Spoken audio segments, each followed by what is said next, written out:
My name is Jane Callahan, and before I introduce the people who are with me today, I'd just like to say this is one in the sequence of talks about personal callings. And as you notice, we've had different themes throughout the week. Call to Citizenship was last week.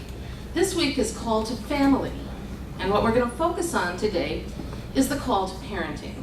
And many of us have experienced this call in various ways in our life, but it's very fun for me to have our storytellers up front here, Muriel and Muriel Schornack. And I'm going to just tell you a little bit about them. Muriel is an optometrist at Mayo Clinic, and many of you know she has sung for many years in the Zumbro Lutheran Choir, but she also sings jazz, if you don't know that. And we'll often be in a small group, which usually involves that man over there too, and singing around town. So welcome Muriel and Ralph, who is keyboardist and currently assistant organist here at Zumbro. But as you probably know, he can do a mean jazz riff on the piano, known for improvisation, among other things. And he's going to hate me for telling this story, but of course, the choir has their parties, and they were at my house, and we were singing around the piano, and he's improvising, and he goes for a glissando and rips 2 black keys off my piano. Now, they have been repaired, and so, Ralph, you are welcome to play the piano at my house. I think the next time he came over, he stayed in the farthest room away from the piano. But here, they're going to talk about their call to parenting, and I'll turn it over to Muriel and Ralph. Well, we're going to talk to each other because I think we can conversationally, so don't mind me if I'm not. And this is the first part of the program, I should say. 1/3 will listen to the story, and they can take the time they want. I'll ask questions then, like Oprah, right? And then we're going to come out, and you're going to talk for the last little bit. So, first of all, Ralph and you. All right, well, thank you very much for inviting us to do this. It was an interesting, reflective process.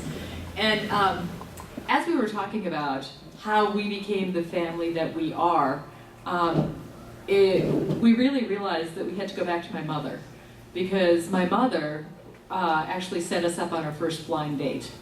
And the very first inkling that we were going to become a family was already building on one of the themes that I think we discovered as we were going along here, and that is that part of calling is just not saying no to a door that opens to you.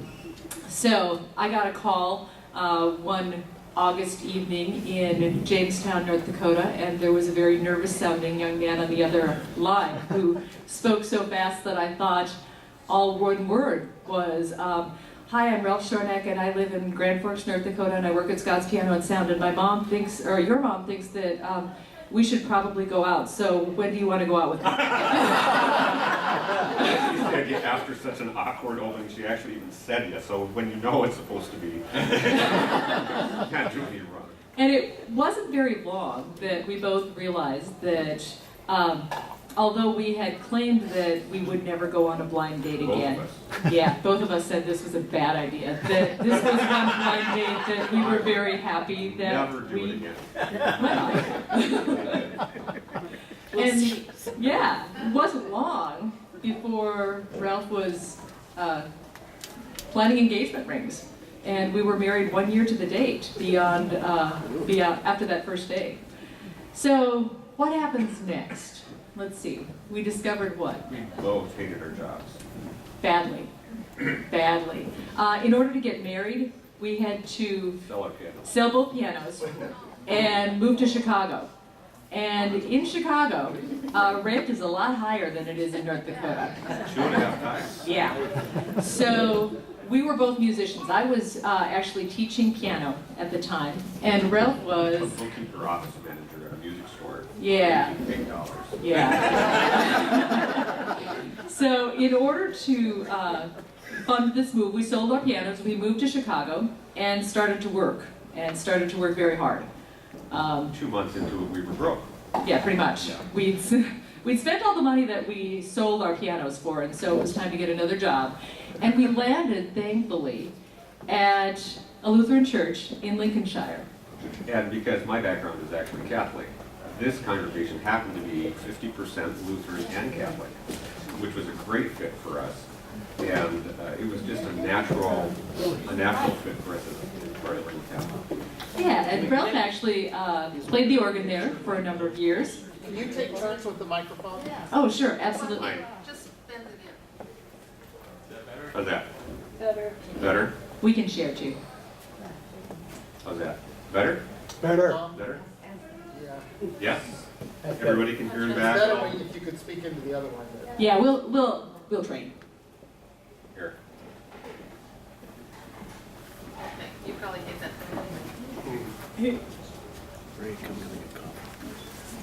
Well, in any case, Ralph was being the organist and I was teaching piano lessons. I had 92 piano students that I taught every single week.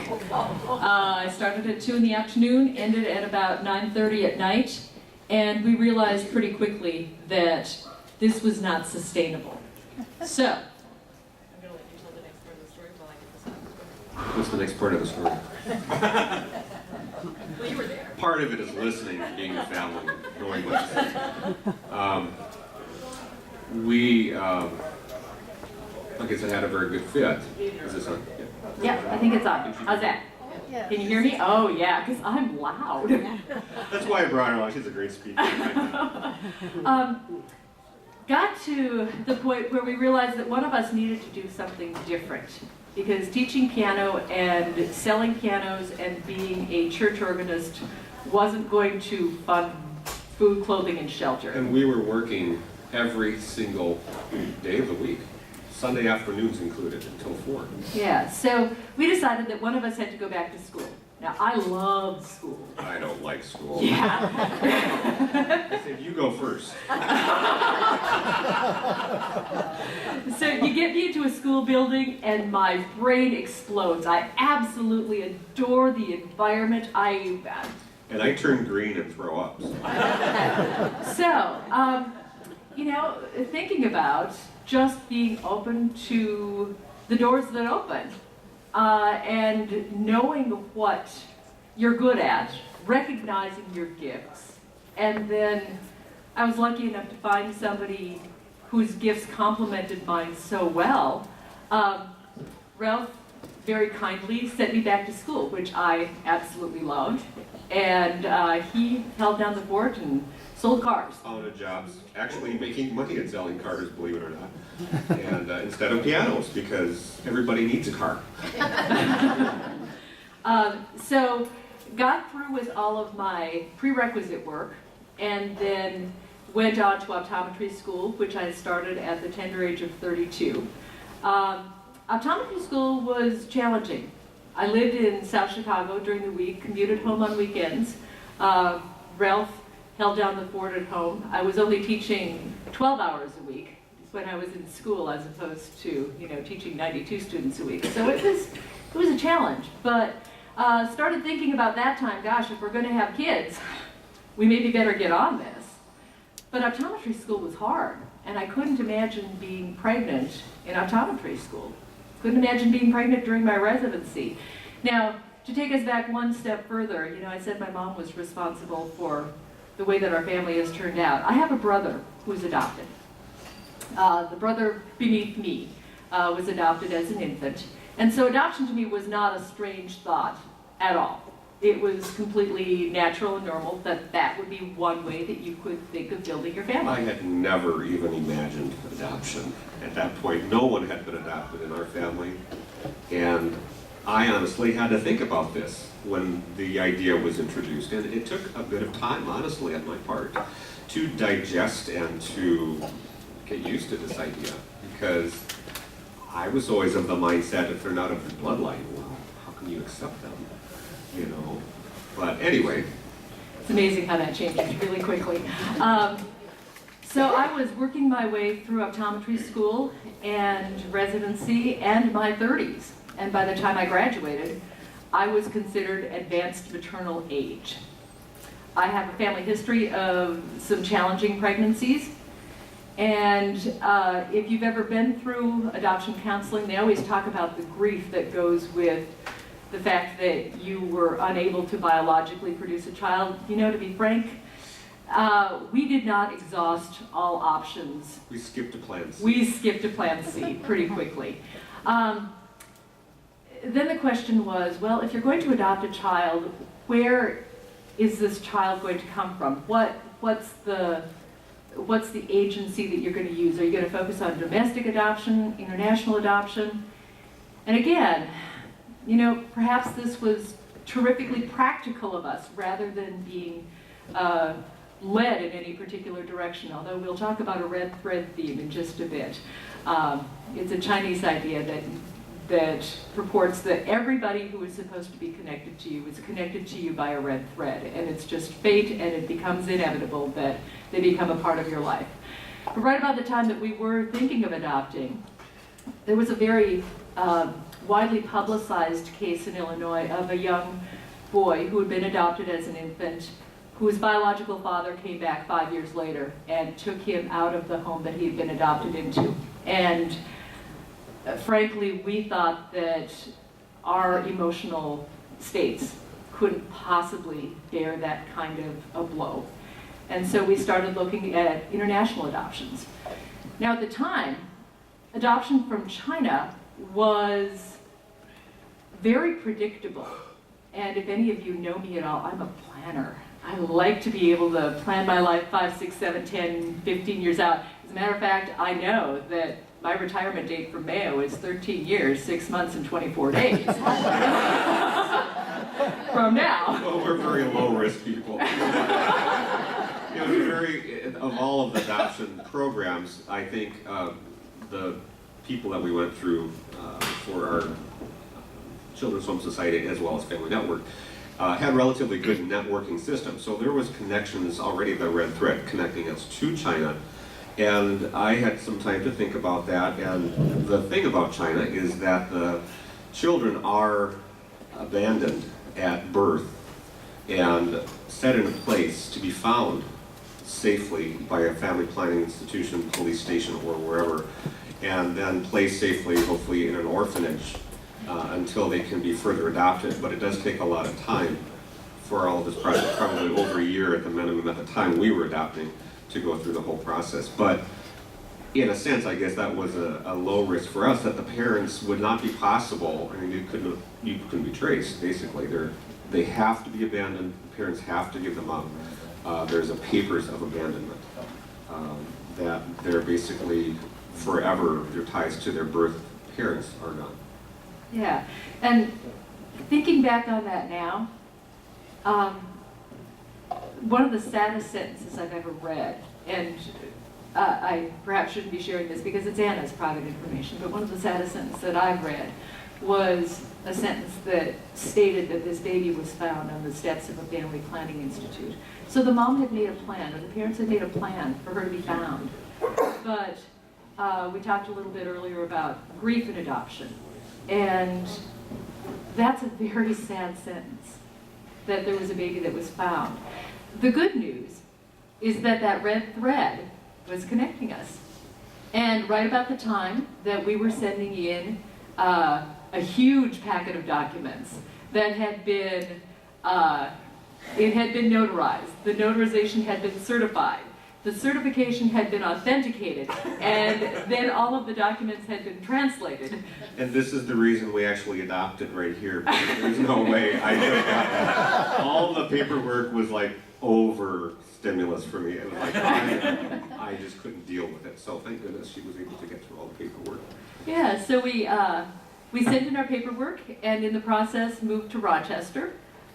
6 months after we moved to Rochester, got a phone call one November evening from Orsina at the Family Planning Institute in California, which is the agency that we went through at the time, saying that there was a beautiful baby girl waiting for us in China. And so our baby actually didn't arrive in a hospital, didn't arrive in a carriage, it arrived. It's sort of like no pictures here. We have no pictures this morning. We have a baby. Yeah. What does she look like? How old is she? So Orsina said that she would send a package, FedEx. So that package FedExed on Monday, arrived at our house on Tuesday. I had no idea that seeing a FedEx delivery person would send that kind of a reaction to me. I saw him coming up the sidewalk, I ripped open the door, thanks, and I took it, I ripped it open, and here's the picture, about this big, like a 3x5, not even that big.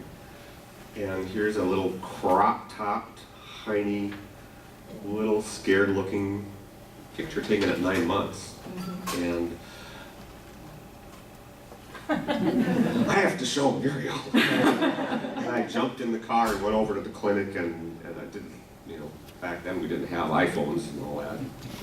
And so, showed everybody on floor 7. Yes. Like a new dad. You know, Yeah. it was a very different way of what I ever expected. It was very different. Yeah, and Very joyous. come January, we were in a plane, and we were flying to China. We landed in China at about 9:30 in the morning their time, got into a van that took us to the orphanage.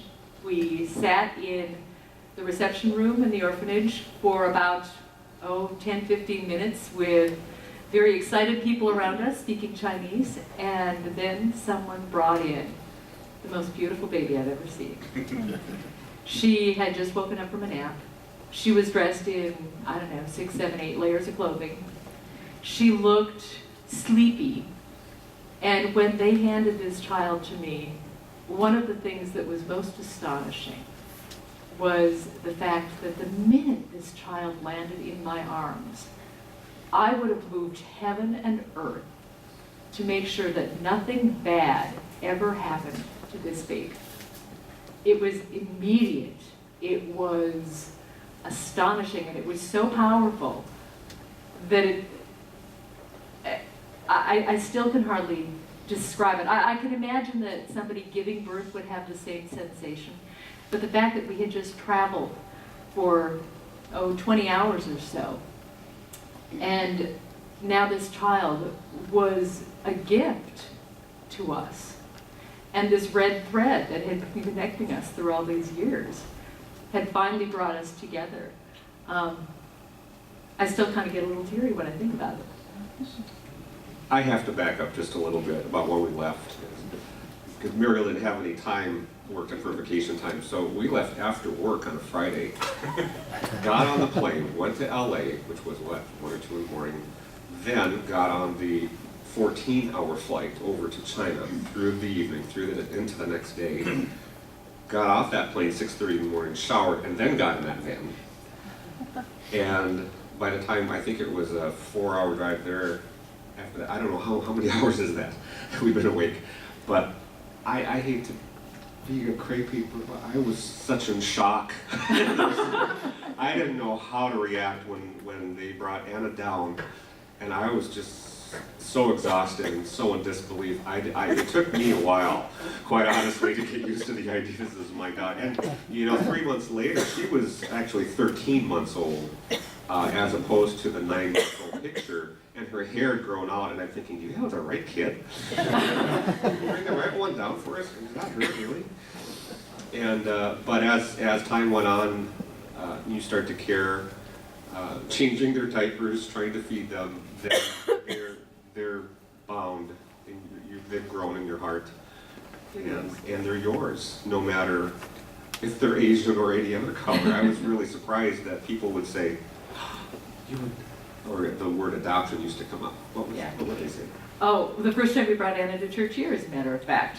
Got in the car afterwards, and we had received very gracious congratulations from so many members of the congregation. And I looked at Ralph and said, how did they know she was adopted? And then went, oh, yeah.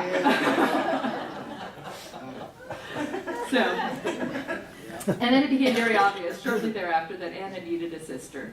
And so the process began again for Ella. This time around we weren't nearly as tense or nervous about it as we were for Anna.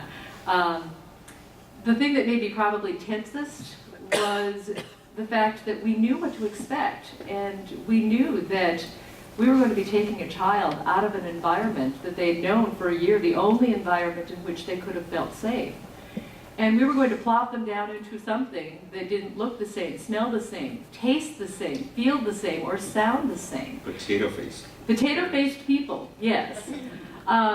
So we didn't really know what to pray for when we were waiting for Anna to come home, but we knew exactly what to pray for when we were waiting for Ella to come home. And that was that her heart was prepared to accept us as parents, and that our hearts would once again be prepared to accept another baby into our house. So when Anna was placed in our arms, she was terrified. When I traveled to get Ella, because it was right after the SARS epidemic, and we didn't want Anna, who was having some asthma issues at the time, to get a respiratory infection and be quarantined in China. Ella was placed in my arms. She looked at me for about 30 seconds as if, well, gosh, what took you so long? Settled right in and thoroughly became a part of our family. And Gives you an idea where we really started from for their personalities. Yeah, has really completed the family. And we do consider ourselves so lucky and so blessed. You know, people will say, oh, you've done a great thing for these girls. Well, the fact of the matter is that we didn't have a choice. These children were connected to us by that red thread, or by fate, or by God, or however you want to think of it. And they were meant to be ours. They didn't happen to be biologically ours, but... People would ask, how did you know that? How did you know you were supposed to go to China? And our simple answer is, because that's where our daughters were. How beautiful a story is that. Thank you for sharing that. And I'm going to just move to the next part of our time here together, because they have set the stage so wonderfully for this whole question. And I'm going to ask some of these probing Oprah-type questions. Here's one. What are some of the surprises or unexpected aspects of parenting that you have discovered by raising your daughters? Well, first of all, my title here is music assistant, but I am a stay-at-home dad first and foremost. That's really my job. I don't get paid for that, but that's what my priorities lie. And since Muriel works full-time, we have reversed roles. So first of all, the surprise was a total new role, total new responsibilities. I had been in commission sales, and I used to get a paycheck. I used to have nice clothes. I used to be around people every day. Adults. I used to have adult conversations. Grown-ups I used to talk to. And here, being at home alone, in the middle of February, nobody to talk to. It was a different thing to adjust to. And Muriel had a lot of adjustments to do. Yeah, you know, role reversal is kind of interesting. There are a lot of women who work. Most women work. But there aren't as many women who are the sole breadwinners for their families. And that really felt like a tremendous amount of pressure. I think that the reversal that we've done here has really given us an appreciation for the roles that men and women have traditionally served in families. You know, I have a much greater appreciation for the worry and the responsibility that my father must have felt as the breadwinner for the family. And you know, when I look at some of my female colleagues who say, oh, you know, it's just too hard to work full time, I'm going to cut down to 80%. That's not an option for me. But it's worked. It's worked. Again, simply becoming the family that we are has meant saying yes. Since I was the one who said, yeah, I'll go back to school, then I'm the one who has the potential to make an income that will support our family. So that's the way it works for us. I had no idea my mom was such a saint. I had no idea that you're the only one that's going to do that wash, or wash the dishes, or make meals, or whatever needs to be done, you do it. And I had utmost respect for moms. And at that time, we did have moms and dads. Actually, I was the dad, singular, at church here, which I think there still is a mom and dad's group. I was going to say, you were one of the founding members of that. And thank goodness Jeanette Reeves, and at the time Kristen Ingbrecht was kind of co-chair of that. And we would make our way here every Tuesday morning and to have time with the other kids so they could get settled in and make friendships. And even though they were probably only 2 at the time, we were out doing pair classes, community ed, the other dads. There's a dads group in town, I found out. Go out and have play dates, and there's a whole networking thing that I found out, that there are dads staying at home. And there are dads that may work at very part-time, but really at home is their job. And so that part was really a nice revelation for me, to find out that there were actually other dads in Rochester especially, and a few other ones that had adopted as well.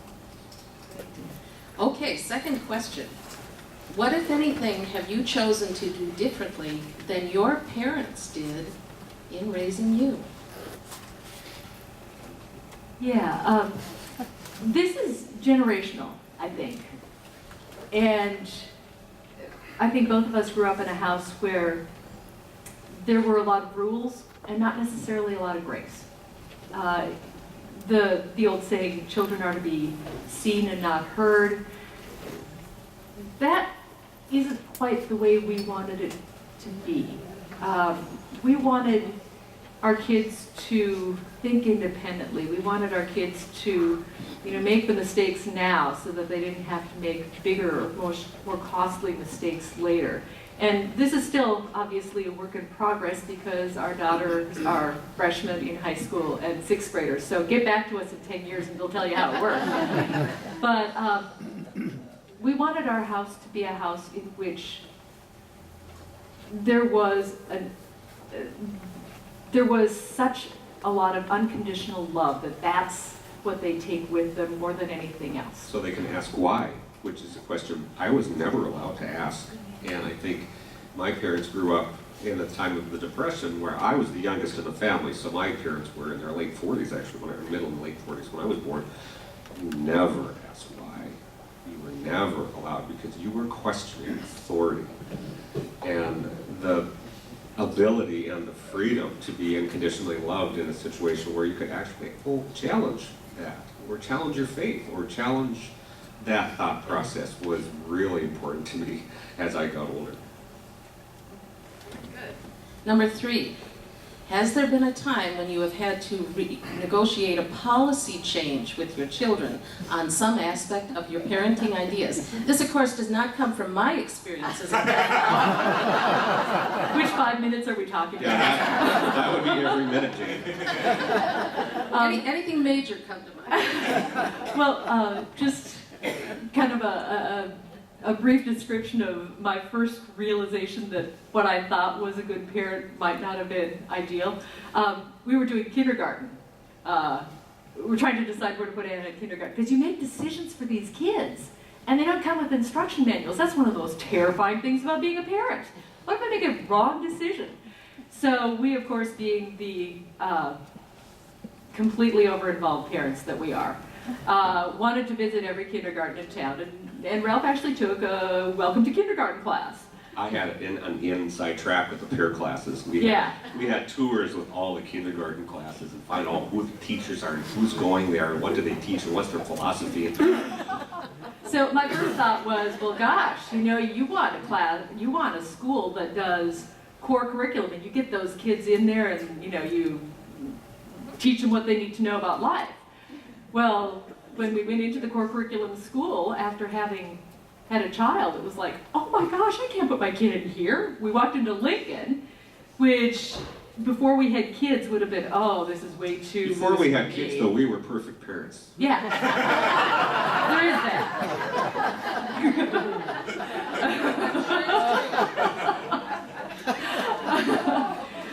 So just realizing that these are individual little people with their own wills, and Ella came along after Anna. Anna, you'd tell her no once, and she would weep. Ella, you'd tell her no, and she'd look at you like, I don't think I know that word yet in English.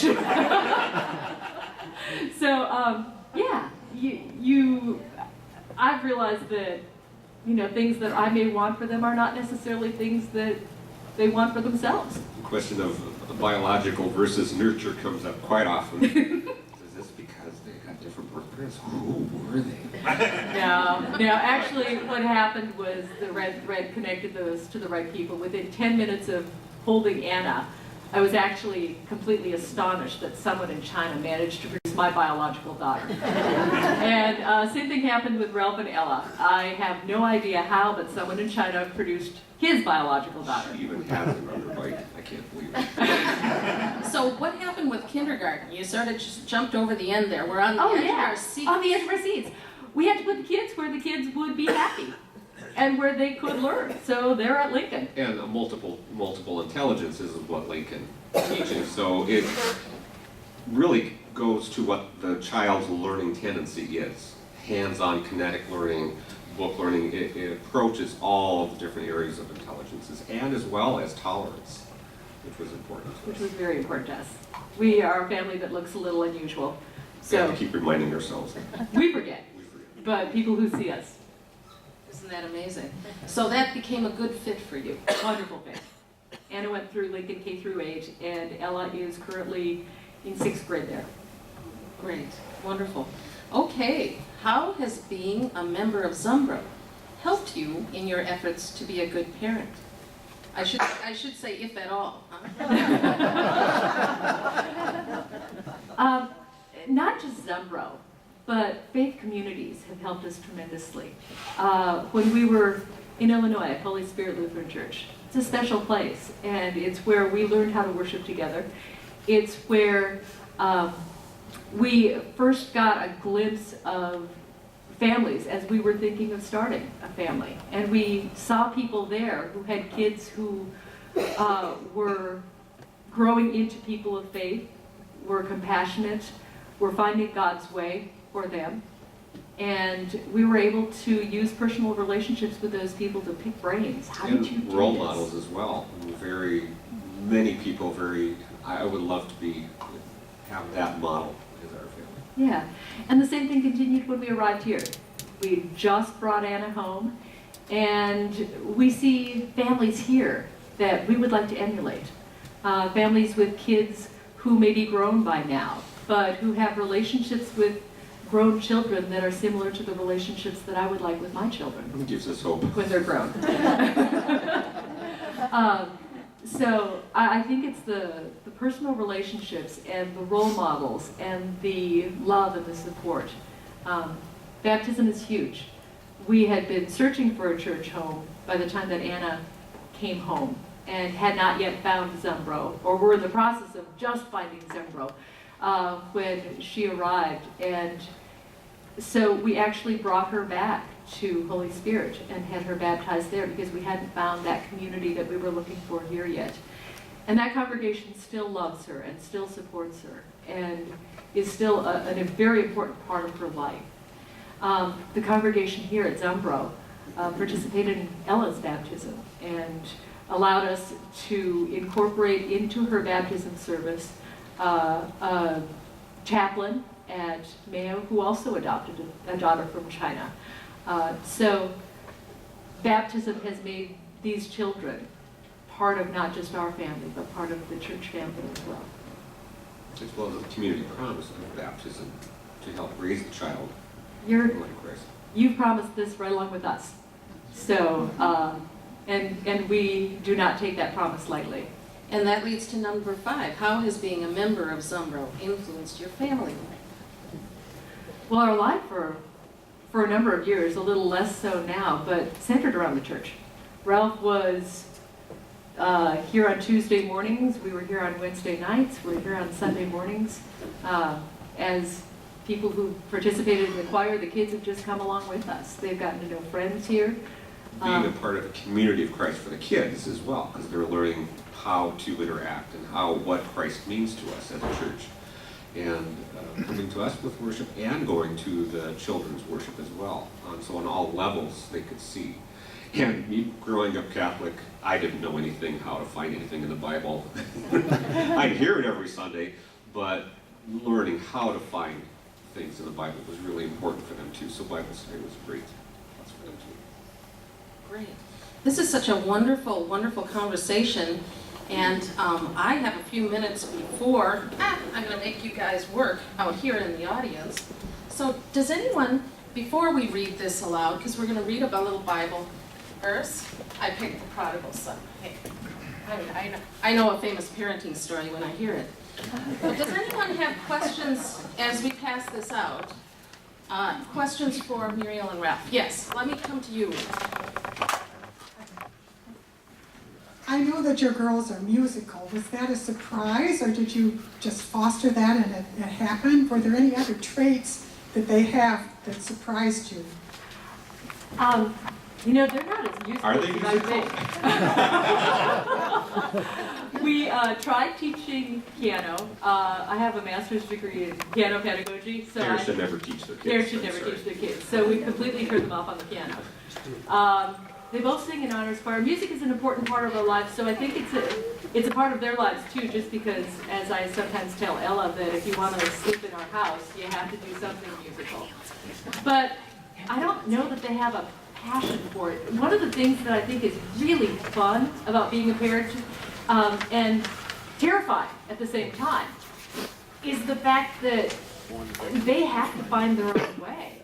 And I spent a number of years as a musician when I'm really not one, because I just sort of figured that my parents expected me to do that, and so I'm perhaps a little bit overly sensitive to not pushing them down a path that doesn't really light their fire. But Ella has asked to play violin, so she has started violin in school, and also has been involved with First Players playing the drums. So we facilitate, obviously, anything that they're interested in. We want to take them that next step. And as well, if she ever wants a piano lesson, I tell her, when you're ready, let's do a lesson. Yeah, now in the spirit of full disclosure, Ella did say that she wanted to take violin earlier this year, but when I came home on Friday night, she told me that she no longer wanted to take violin. It's too hard. Because it's now too hard. So. Wonderful. Here's another question. Has it been important to them to find out more about their culture, to maybe someday return to China, to know about their heritage?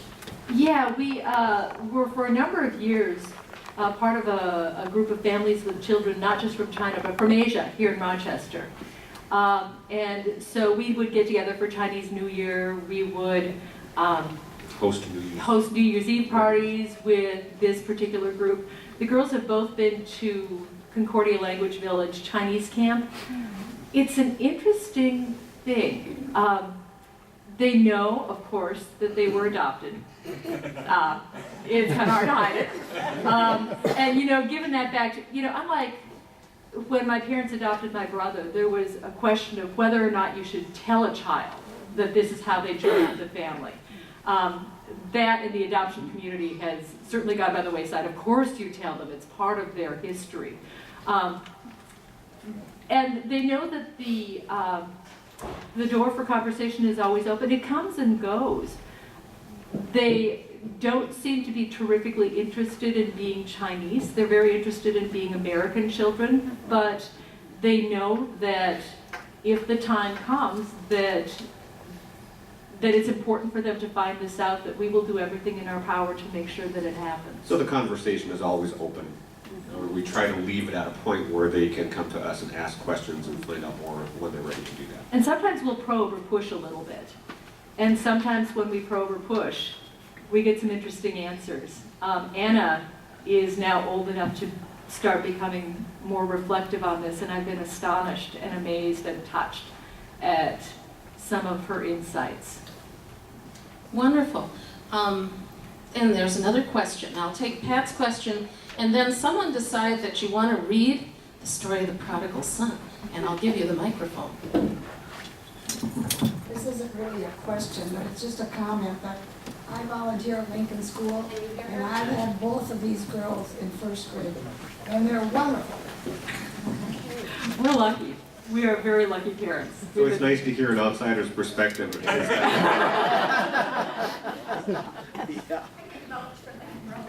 I'd like to make a comment myself. I know the two girls. I'm a grandpa to Lizzie Hansen, who's another Chinese girl my daughter adopted about 10, 12 years ago. And it's made quite a change in our whole family life. Yes. She's becoming the kind of star of the family. She, when I took a picture of her, she gave my wife a cup she pinned and said, "The world's greatest grandma."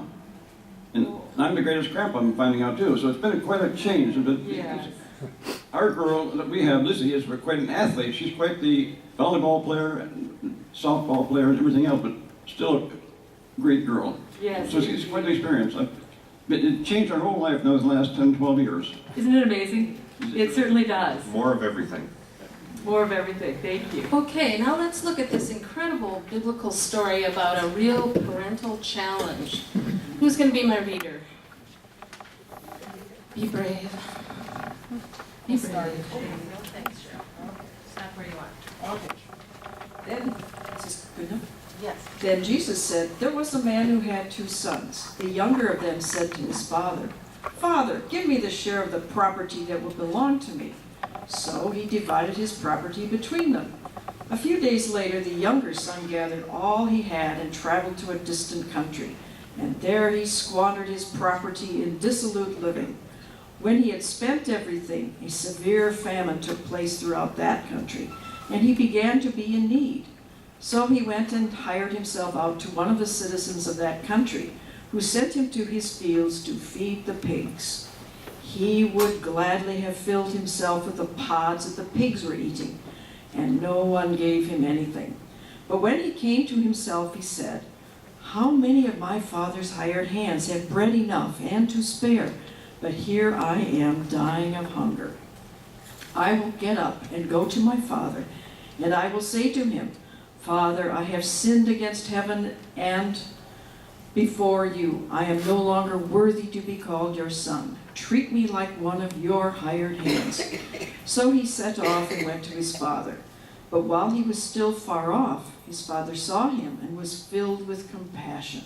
He ran and put his arms around him and kissed him. Then the son said to him, 'Father, I have sinned against heaven and before you.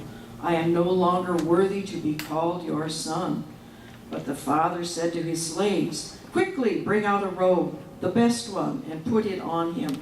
Put a ring on his finger and sandals on his feet, and get the fatted calf and kill it, and let us eat and celebrate.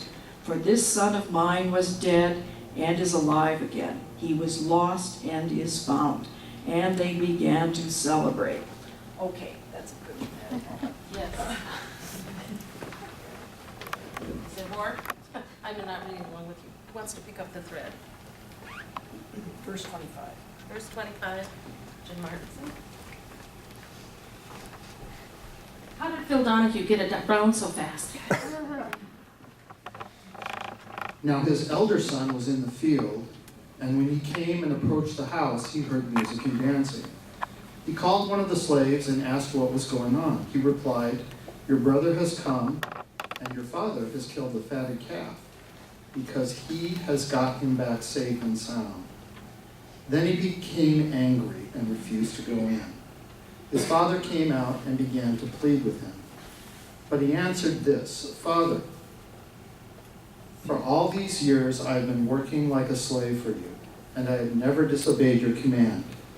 Yet you have never given me even a young goat so that I might celebrate with my friends.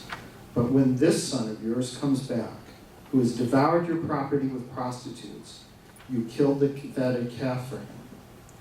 Then the father said to him, "Son, you are always with me, and all that is mine is yours. But we had to celebrate and rejoice, because this brother of yours was dead and has come to life. He was lost and has been found." Beautiful. Now, turn it over, and I'll read the first question, and we'll see who wants to answer it. Who did you identify with in the story when you first heard it? Now, for most of us, that's when we were quite young. Can you think back? Who did you feel like? You can answer too, Muriel Schornack. No, she's not going to do it. Well, I'll just have to say that, boy, did I say to myself, you shouldn't be like that wastrel son, right? You should be like the older brother who does everything right and stays and so on. But as I got older and had my own children, and that's the next question, let me read it off. As you have aged or experienced parenting, have you started to identify with a different person in the story? And I think certainly for me, I admire this father. Is there anyone here who doesn't admire this father who's going to take the other side? Because I remember when Pastor Vern preached about this, he said, boy, I'm there with that older brother. You know, do things the right way. Don't waste the things that the family has given you. Nobody on that side? Are you all? You're all very big-hearted. So that's wonderful. That's one way to look at it. All right, second question. In your parenting or other relationships, was there ever a time when you took the role of the forgiving father or the jealous brother? You're laughing, Pastor Paul. Do you want to answer that one? Yes. Yes, give us details. And you haven't even said which one, or maybe you meant both. All of the above. That's part of being a human being. But, you know, Noel Peterson over there was laughing louder than I was after I said that. With a knowing, with a knowing laugh. So I think most of us are there at one time or another. Because when I had an older brother, but he was more like the prodigal son, and I was the youngest, and boy did I flaunt that I was the perfect child, and he messed up. But then, over the years, you know, I came to a deeper understanding of what was going on, and so yeah, all of the above. Were your parents very forgiving of that older brother? Yes, yeah, and they were also very forgiving of me for being a snot. They would just shake their heads, and they taught me a lot about grace. It's a beautiful story. Now, what about your own children? See, nobody else is raising their hand, so I'm going to be mean to you. Was there a time when you had to say to yourself, I don't agree with what this child is doing, but I have to rise above that? Because you'd read the story of the prodigal son.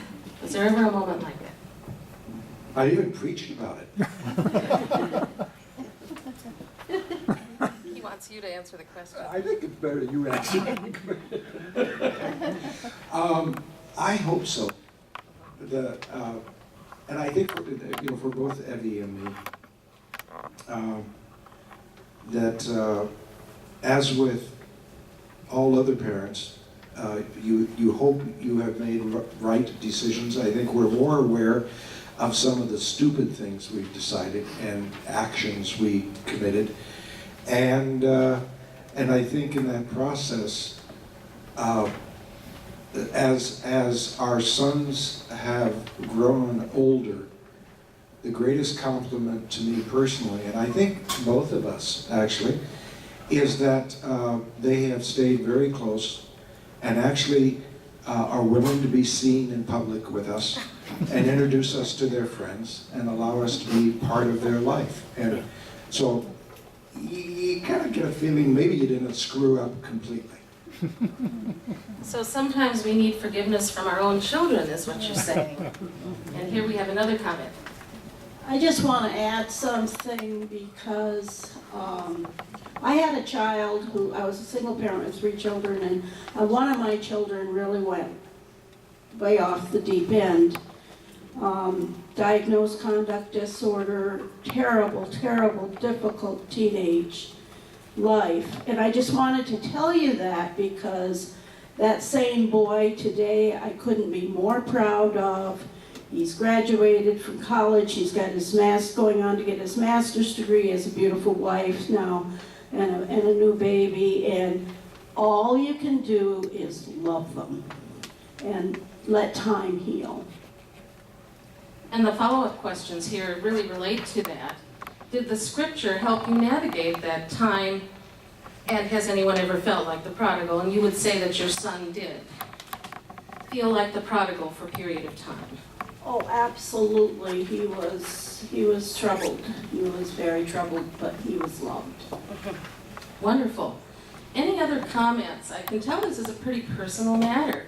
We take our parenting very, very much to heart in the same way Muriel and Ralph has, and maybe it's a little hard to talk about it in front of our church family. So, any other stories of parenting? Oh, I have Sonia over here.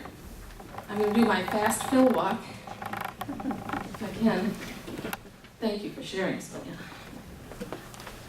I don't have any parenting stories to share, but I think if we look up the word prodigal, it says lavish, wasteful, extravagant, particularly extravagant. And we had a pastor in Florida that preached on this text and called it the prodigal father. And that has stuck in my mind for years, that our Heavenly Father is that extravagant with us. And we need to know that, remind each other of that. What a beautiful statement. And it sort of leads to this last question. I'll have to take yours, I should have cut my own.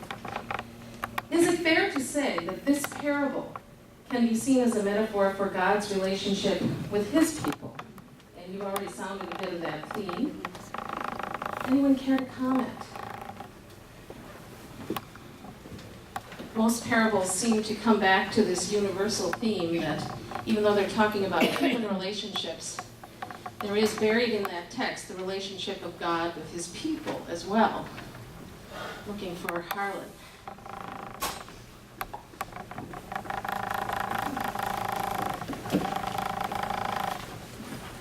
It's interesting in that question that you start out by saying, is it fair to say?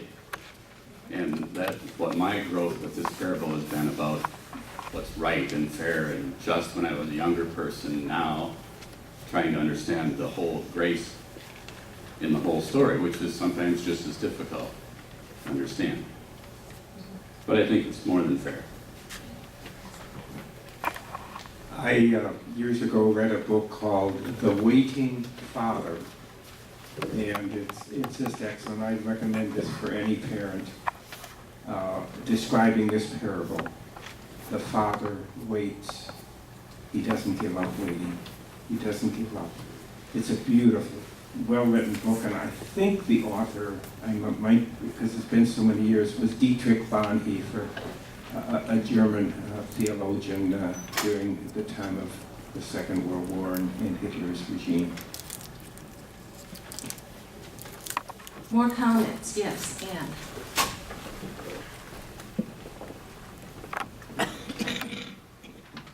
think the other piece that it's important to remember is that the prodigal son had the courage and the confidence to come back home, even though he knew that he had terribly disappointed his father, that he hadn't lived up to what the cultural expectation was, to probably what his father's expectation for him was, and yet somehow he knew in his heart, trusted that if he came back, he wouldn't be turned away. And I think that's a powerful metaphor for our relationship with God, that no matter how we feel we may have turned away, or at those times when we feel God is hiding God's face from us, that we still can come back, and God is still there for us.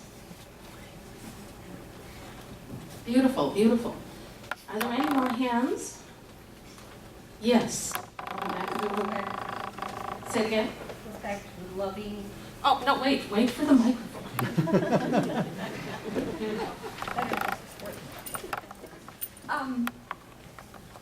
It goes back to the loving parent part, and we had a 4-year-old that was quite high-spirited little boy, and our daughter was about 2, and she had been a very, very colicky baby, and it was rather stressful on the 4-year-old. He was about 2 then when she was colicky. They were 2 years apart, and he would go around holding his ears, screaming, and she would cry all day. So, but anyhow, we had a neighbor that gave some good advice, just a one-liner. Love them when they least deserve it. And that's what has been said before, but that always stuck with me.